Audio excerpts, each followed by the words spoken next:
Right. Habari za Sabui. Habari za Mchana. Habari za Gioni, brothers and sisters all over the world. The name of this channel is The African Times, and I'm Thomas. All right, everybody, I'm back. Listen, I had to do some shopping. It's early in the morning. It's another episode of The Rise and Shine, and I'm out early. Had to pick up something from the store, and I passed. I don't know if you can see that in the background. You see that picture up there? Okay, I'm at the pharmacy. Here they call it Duka the Dawa. Flies at the stop at the pharmacy too. All right, so I'm out at the Duka Ladawa and just driving by, and I noticed the sign, and I wanted to deal with something that I have to get rid of this fly. It's pretty bad. I wanted to deal with something that I'd been asked in a previous video when I showed a video of an institution. And on that institution, wow, you see this fly? On the wall of that institution, an institution filled with us, people that look like us. And on the wall you saw images that didn't look like us. All right, now that's surprising to me. It's surprising to me because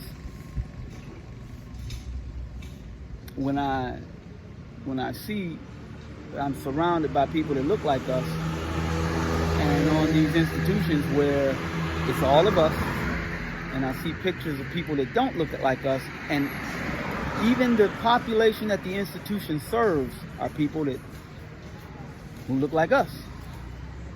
It's always surprising to me why we see so many images of people who don't look like us. W's. That's something that I want something you can comment to me about it. Tell me why that exists. Because I think it would be kind of a good thing, normal, if when my daily activity involves going to establishments and institutions, that when I get to those places, if we are surrounded by people that look like us, it would be nice to see posters and billboards and magazines of people who look like us. Okay? And that's very important. See, I have children. I have a daughter and a son. And I want my children to grow up feeling good about themselves. I want my children to grow up knowing that they are beautiful, wonderful children, wonderful people, and that everything about them, from the top of their head to the bottom of their feet, is beautiful. I don't want my children to grow up thinking that they have to go to a place, buy some products to bleach their skin, lighten their skin, when their skin is perfectly fine and beautiful as it is. So I know that one of the things that kind of can get in the mind and in the consciousness of an individual are images that depict a particular look, and then with the context added, whether it's a celebrity, a magazine, model, singer, then when they see that image in the context of success, beauty, then they think, well, that is the essence of those things, beauty, success, and then they pursue it.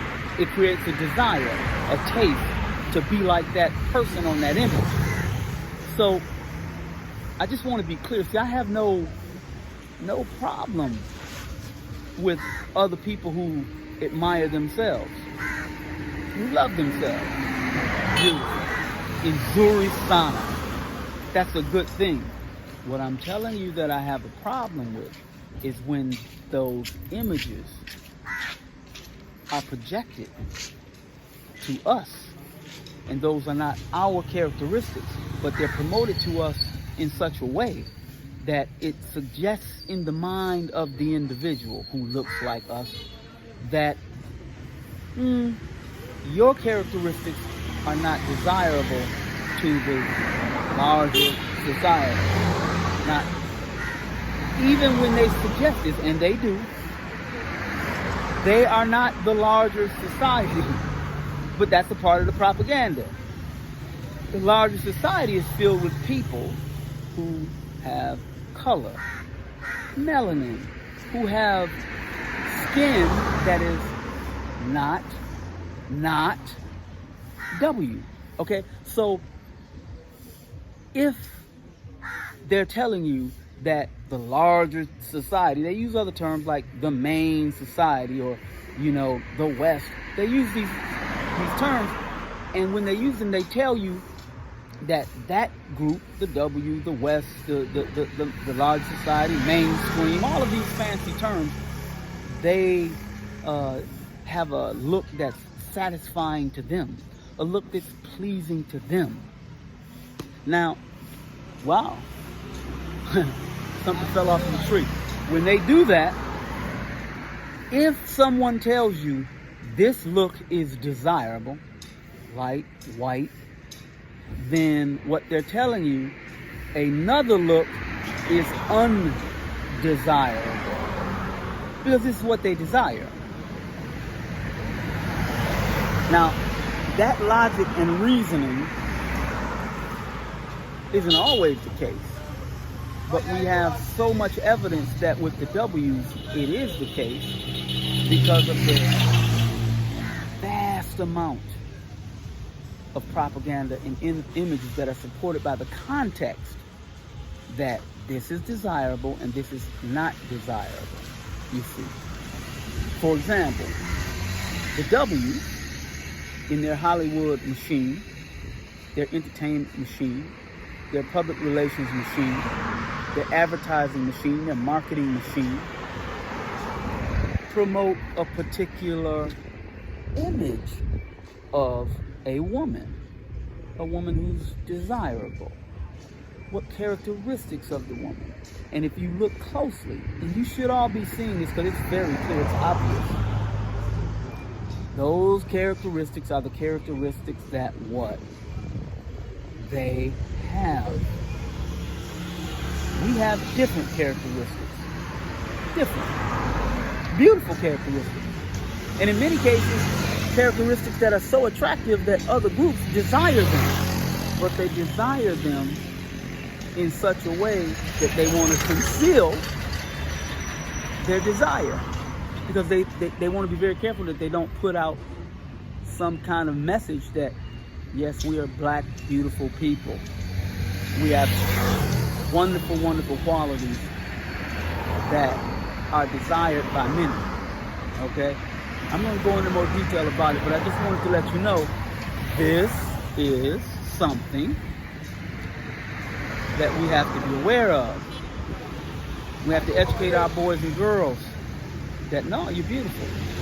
The darker you are, the more beautiful you are. You understand?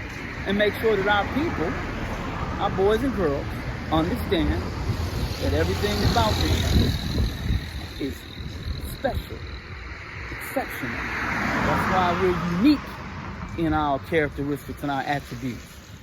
Unique. Throughout the world, very few people have the characteristics that we have.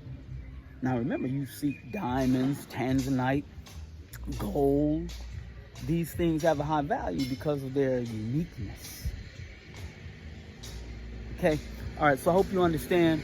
I'm going to get back to it, but I just wanted to let you know, black African people, I love you. You're beautiful. Now, there's some questions coming to me about why I keep saying black African people, and they get pretty sensitive. They're very aggressive.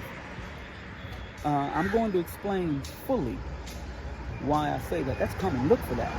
Later, there's going to be a video on multiculturalism. I'm doing the final edits on it. Multiculturalism and how it impacts us as African people. And remember, all of these things that I'm talking about have an economic benefit. Just like if you are able to manufacture in the minds of the people a dislike for themselves, then you can also manufacture a product that caters to that dislike and then begin selling it. And this is what they've happened with their skin bleaching creams. You don't need that. You look beautiful. You look beautiful. Even with your natural imperfections, those are beautiful. Okay? Now that's not to say that you can't have some issue that needs attention, medical attention or what have you. Not saying that. It's not saying that you can't work towards having something to help improve your appearance. Not saying that. You know what we're talking about. Those of you who experienced the propaganda from the W's in such a way that it's causing our people to behave abnormally. That has to stop. And we have to have the courage to stand up and tell our people what's happening, okay? So that's all I wanted to say. Appreciate you guys. Look forward to that video on multiculturalism. It should actually come out a little later today. And then we're going to deal with the Black African issue. Oh, that's coming. All right? I love you guys. I really do. Uhuru. Uhuru. Uhuru.